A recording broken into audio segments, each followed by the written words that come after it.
India China economic and cultural council executive ഡയറക്ടറും വ്യാപാരിയുമായ സലീമിന്റെ കുടുംബത്തിന് ശശി തരൂരിന്റെ കുടുംബവുമായി വളരെ അടുത്ത ബന്ധമാണുണ്ടായിരുന്നത്.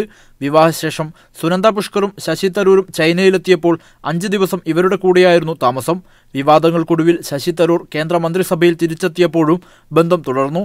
വളരെ പോസിറ്റീവായി മാത്രം കാര്യങ്ങളെ കണ്ട സുനന്ദയായിരുന്നു ഇവർക്ക് പരിചയം.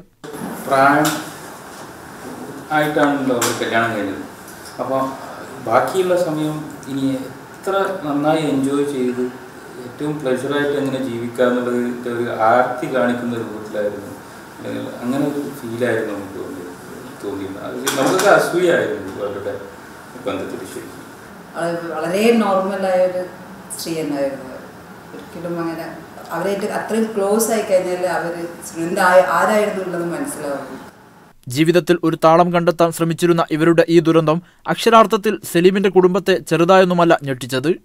ഒരിക്കലും അത്തരത്തിലുള്ള ഒരു ബോൾഡായിട്ടുള്ള ഒരാൾക്ക് സൂസൈഡ് ചെയ്യാൻ പറ്റുന്ന തോന്നുന്നില്ല. നമുക്ക് വിശ്വസിക്കാൻ പറ്റുന്നില്ല.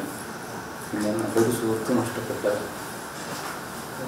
നല്ല വിഷമമാണ്. രോഗബാധിതയാണെന്ന വിവരം അറിയിച്ചിരുന്നെങ്കിലും മറ്റൊരു പ്രയാസവും ഇവരോട് പ്രകടിപ്പിച്ചിരുന്നില്ല. എങ്കിലും എന്തിനേയും നേരിടാൻ കരുത്തുണ്ടായിരുന്ന സുനന്ദയുടെ മരണം ആത്മഹത്യയല്ലെന്ന് ഇവർ വിശ്വസിക്കുന്നു. ഹാരിസ് അരിക്കുളം, മീഡിയ